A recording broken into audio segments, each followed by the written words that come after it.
population survived. Recently, the eagles have begun to spread out westward. A few pairs now breed along the Morava River.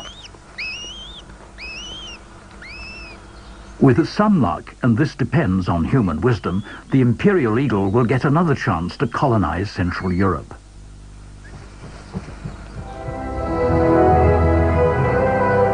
The white stork is among the more impressive inhabitants of the Morava's woods. Like the grey-lag geese, the white storks nest in old trees. The banks of the Morava are the only place in Europe where they do that. Storks return to the same nest year after year. Here they mate and raise their young. In the distant past, most European storks nested on trees. Then humans cleared more and more woodland. Big old trees that can support their huge nests have become rare in Europe.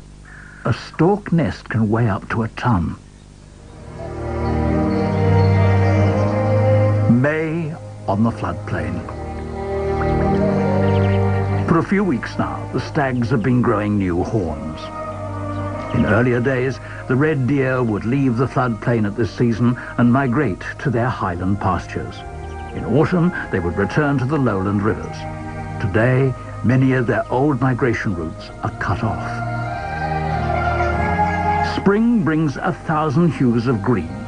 For a while, green seems to be the only color.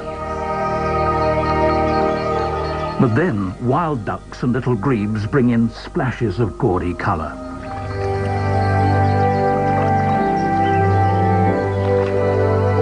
Eventually, patches of Siberian iris begin to glow in the swamps, a splendor that has become extremely rare.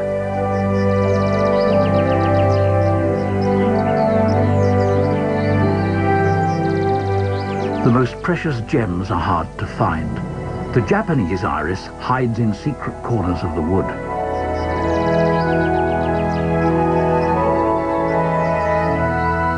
An unspectacular plant and a spectacular butterfly. What brings these two together? The southern festoon has developed a special exclusive relationship with the birthwort plant.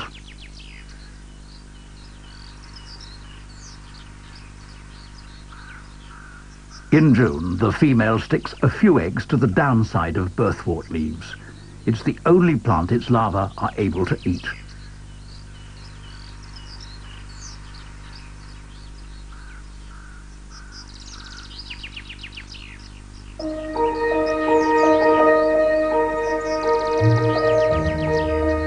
One week later, caterpillars hatch from the eggs.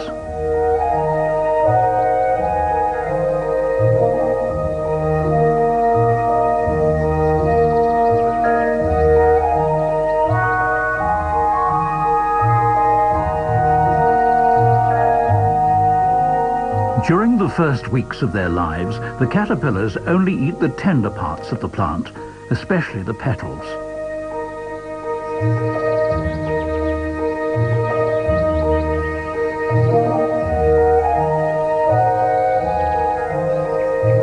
By their second molt, they've grown into voracious eating machines.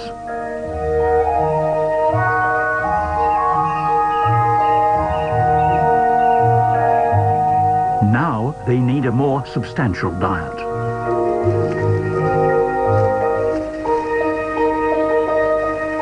Once a caterpillar is fully grown, it produces threads of silk to attach itself to a stem. Then the caterpillar sheds its skin. Below it is a soft pupal shell which hardens in the air and will protect the pupa until it's a fully developed butterfly.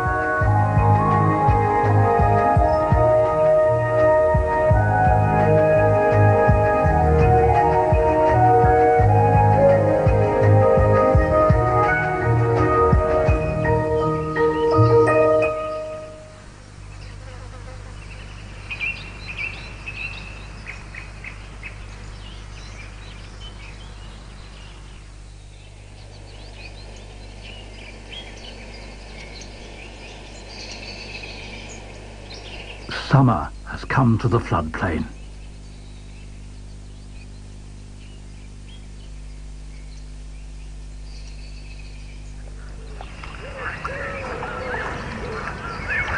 The young geese are still wearing their baby fluff, although in size they will soon be fully grown. Most of the time the families keep to themselves, but when feeding on the swampy meadows, several of them mingle. Side by side, adults and young birds of all ages scan the ground for tasty herbs, blossoms and insects. On land, the geese are extremely watchful. The slightest disturbance will send them off towards the water.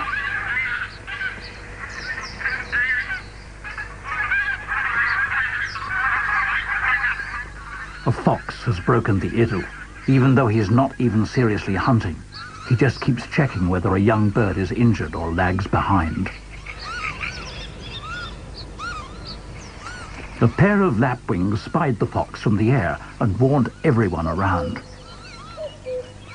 The swan is big enough not to fear the intruder.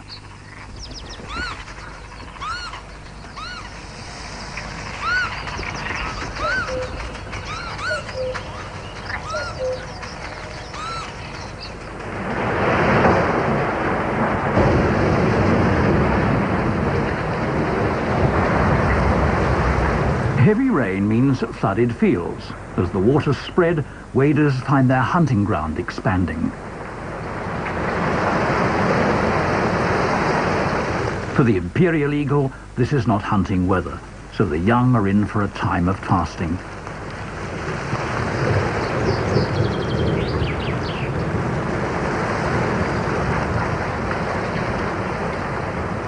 Dried up oxbows and channels are filling up again. Hard-baked ground is softening. The water brings back life, even to those meadows that had not been reached by the floods in spring. Now the stage is set for a truly ancient spectacle.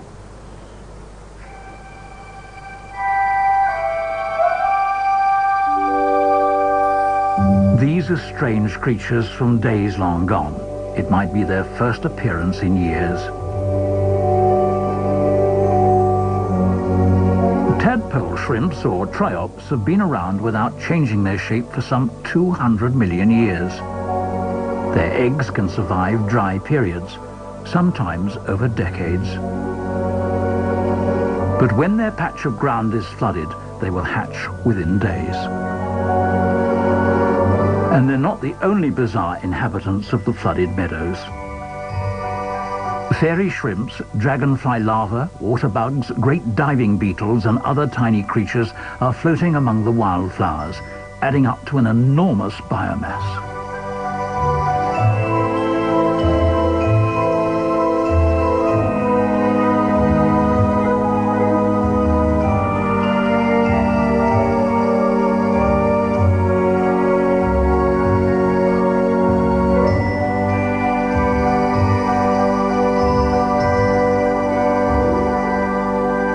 It's an abundant feeding ground for tens of thousands of young fish.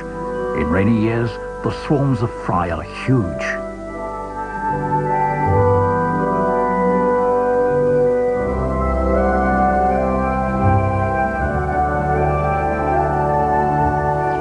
Life in and above the water is closely interwoven.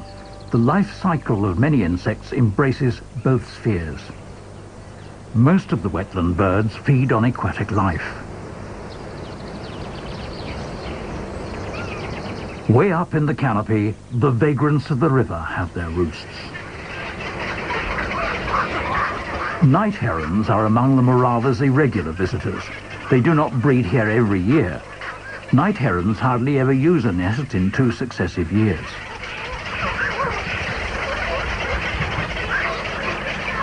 For their breeding colonies, these shy birds always try to find new solitary patches of forest. Hunting for fish and amphibians may be tedious for the parents, but it's nothing compared to the actual feeding of the young.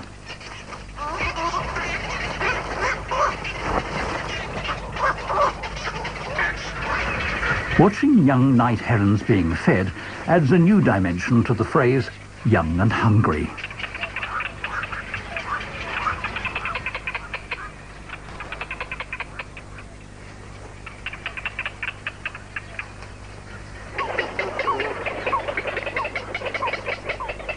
Before using their wings, the young birds must learn to hold their balance on their feet.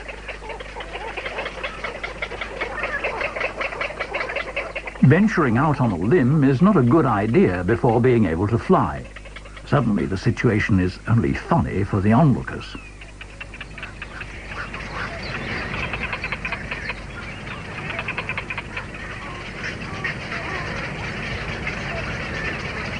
But maybe that's the quickest way to learn flying.